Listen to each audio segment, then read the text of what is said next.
and I'm going to talk you through a little bit about what I've done, if it's of any interest, obviously.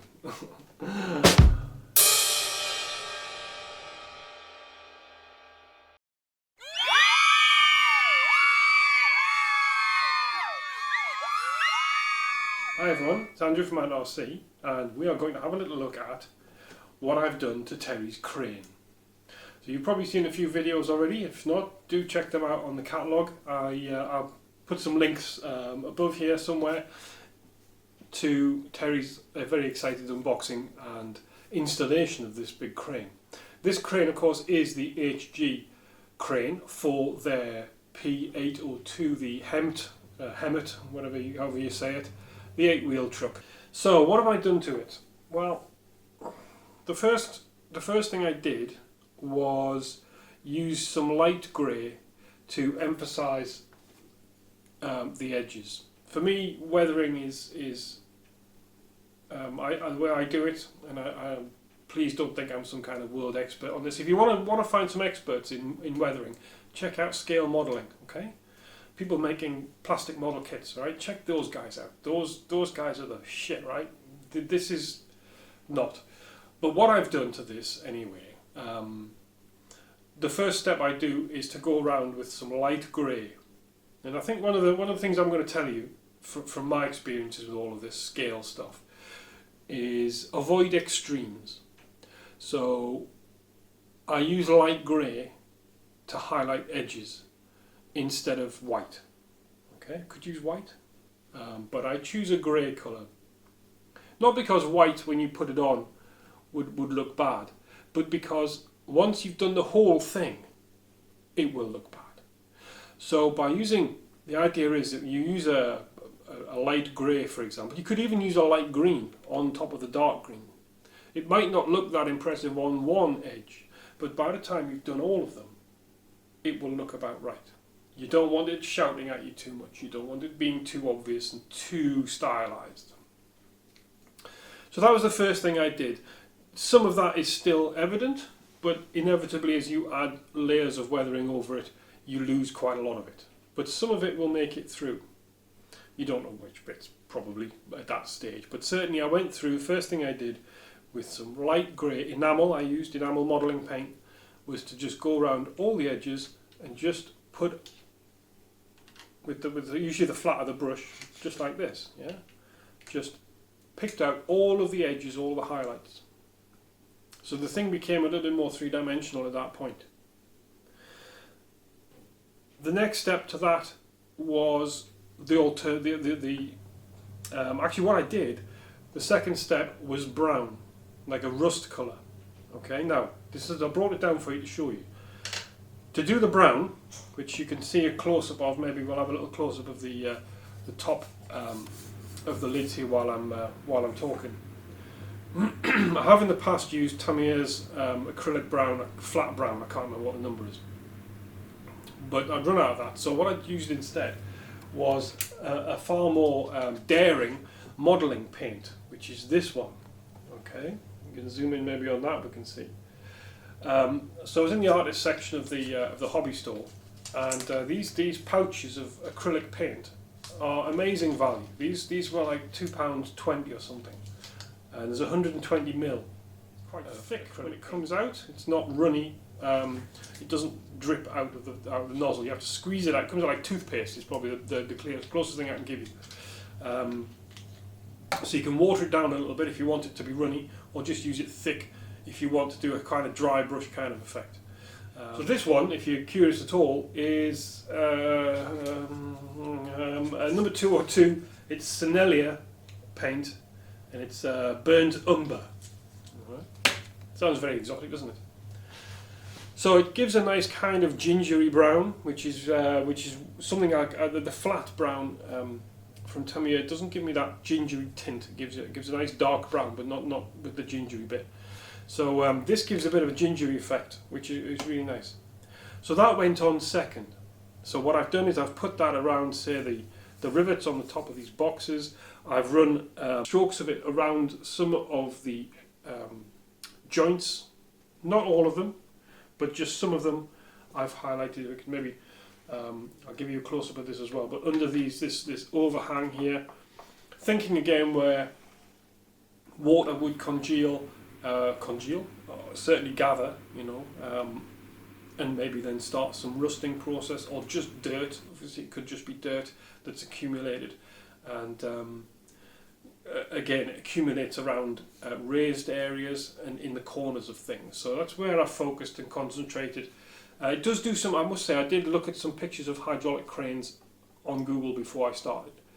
And I think that's always important as well, is to know your subject, know what you're dealing with. Obviously this is a made-up crane. I don't think this is a real resemblance to a real crane. But do have some, you know, Google some old hydraulic cranes, for example, and you will get pictures of battered, old, torn up, well-used crane arms, high ab crane arms. And you can get an idea of what kind of colours are on them, what kind of mess they get into. Obviously a lot of oil stains and that sort of thing. But I also wanted some rust and some kind of aged brown, dirty kind of look to them. So the brown went on second. And being acrylic, I did what I normally do, and that is paint on quite a lot and then wash quite a lot off. Using either my finger or a cotton bud or an old cloth. And yeah, I have got videos on the channel of me doing acrylic washes. There's at least 2 of them. So that's what I did again. I was a little bit more selective about where I put the acrylic wash. I didn't just cover the whole thing. But the same principle applies. Put some on, watch it dry a bit, and then start rubbing at it. And you'll gather most of it off, but you'll stain the surface and you will leave quite a lot of it around the bits you can't get your cloth in, which is really the bits you want. After the burnt umber acrylic went on and dried, it was then time to do I did the silver highlights. So I then took, on top of the white highlights, which obviously have taken a bit of a beating with the brown, I then got some, it's not silver enamel, it's called duralinum, or duralinum, I can't remember, but it's a kind of aluminium-y kind of colour, but it's flat. It doesn't have as much metallic pigment. Yeah, it's between a grey and a silver. It doesn't have all the metallic-y stuff in it, which doesn't look very scale, I don't think. But it isn't a flat grey, so it's something in the middle. It's a really nice. It's an old English modelling paint company called Extra Colour, and I've had this paint tin for decades. And it works really well in this situation because it's quite a scale metallic looking paint.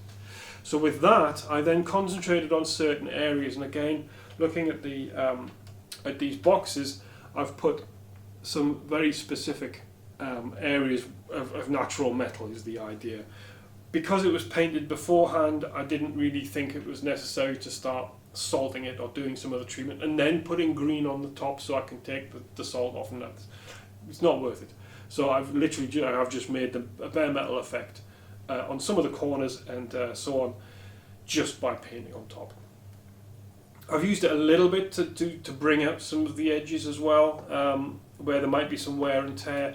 I think you'll see, we'll look at this side maybe a little bit more dramatic, but when I show you, I'll give you a close-up of this area at the back of the crane mechanism. There's some quite bold metallic areas picked out, just where the paint's flicked off effectively.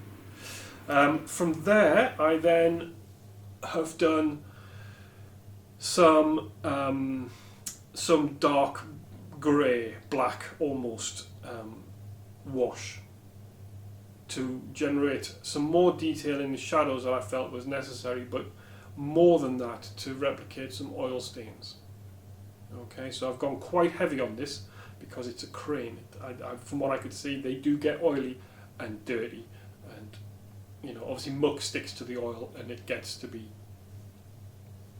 a lot more black staining than I would put on a truck, for example. So maybe I've gone a bit overboard, I don't know. So, but that's obviously a fairly localized painting technique.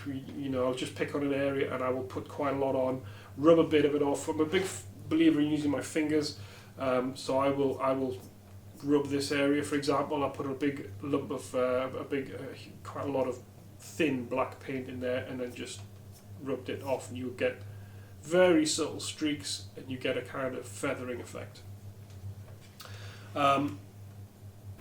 I've done some drips inevitably, you know, and I did this with the brown as well. At this point I brought some brown back into the game and just did some streaks with the brush off various key points for the so that in itself is not a great thing. A couple of things I did do as well in addition, I would say, some of the exposed screw heads I did paint green because I felt that they weren't the black bolts and things up here I don't worry so much about, but there were some silver bolts on this as well which just weren't on, so they got a coat of green paint as well. Some of it's chipped off, okay, but it just darkened those things down a little bit and brought them back down to scale, I felt. So the cable itself has just been had a black and a brown wash put on it, and that'll wear off as it goes along, and you could probably take a lot off anyway with your fingers, but it will wear and it will become a little bit shinier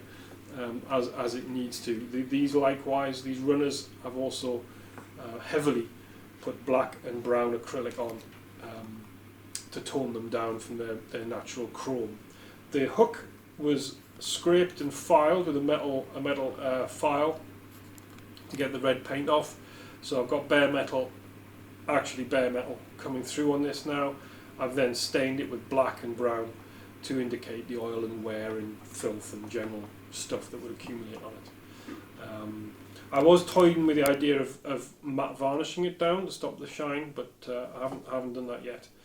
Maybe I won't. Now, and that kind of wraps this. Oh, I should say as well, one last mention. Obviously, this huge chrome areas, the extending boom and the pistons on the hydraulic ram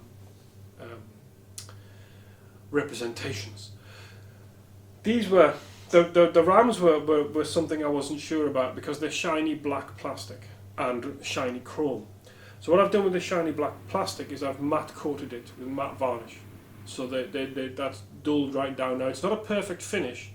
Brush painting varnishes rarely ever gives you a perfect finish, but that's fine because again it gives you that edge, that kind of random, not uniform finish. Chrome, what I've done with the chrome is just again dry brushed and stained it with acrylic paints, black and brown. I've also operated the crane as much as I could really practically do so to try and get some of the paint drawn along the ram.